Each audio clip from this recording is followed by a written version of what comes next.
Paul Anderson. This is my England and Great Britain all-time 13.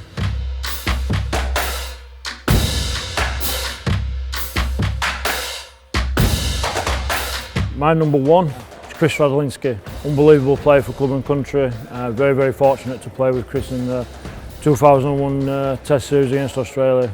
Unbelievable player and somebody who I wanted to play with.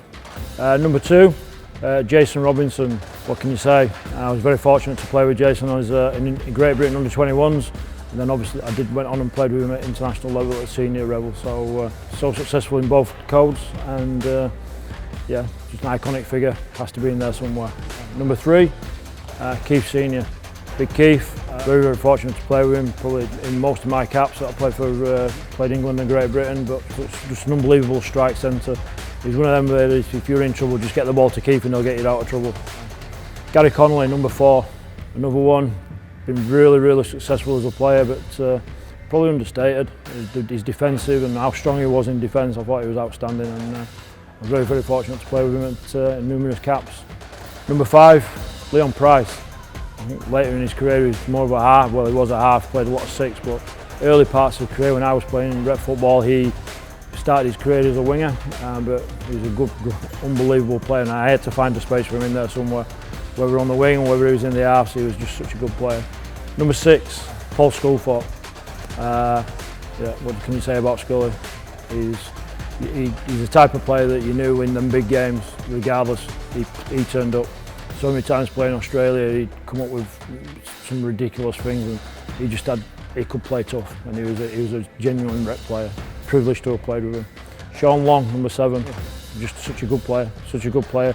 You knew where you stood with him, you knew exactly as a middle what he wanted from you. He got around the field and he had some X factor about him, which is a big thing on this in regards to what I'm talking about with all these players. So Sean Long was my number 7. Number 8, my mate, Stuart FIELDEN.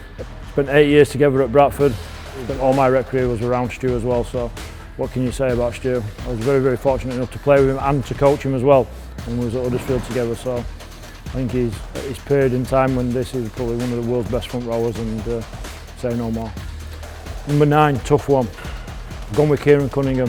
Thought Jimmy Lowe's was a close one as well for me at the time, but KIERON Cunningham, Kez, yeah, I was fortunate to play with him at club and country, and I went to St Helens, and yeah, another player, always played well in big games, somebody you knew you could rely upon, so Kez was in there at 9. Number 10, it's quite a front row this when you've got Barrie McDermott, and then we've got Stuart FIELDEN thrown into that mix as well, so there's no love lost there, but Barrie Mac, played with him a fair few times with Great Britain, played with him as a kid as well. I remember going on a Great Britain tour, Barlow tour to New Zealand when we were kids with Terry O'Connor, and yeah, he makes my number 10. Back row, tough one, Jamie Peacock, he's going to be in there somewhere. JP, back at the beginning of when I was playing Test football, the beginning of his career as a rep player, he was playing back row. I can always remember that big long striding player scoring tries against Australia for fun. Number 12, Adrian Morley. Once again, Sunday I've got to move some people around to get everybody in on this one, so it makes me think how I actually made some of these teams, but there you go. Adrian Morley, so successful both sides of the field, revered in Australia, actually a legend over there at the Roosters, and yeah, Adrian Morley. And 13, Andy Farrell. Toss up between him and Scully, who went 6 and who went 13, but they're both in there somewhere. So Andy Farrell, another one, such a competitor like Scully was, just somebody you always knew you could rely upon in them big games, and he was a Great Britain captain at the time, so yeah, he makes the 13.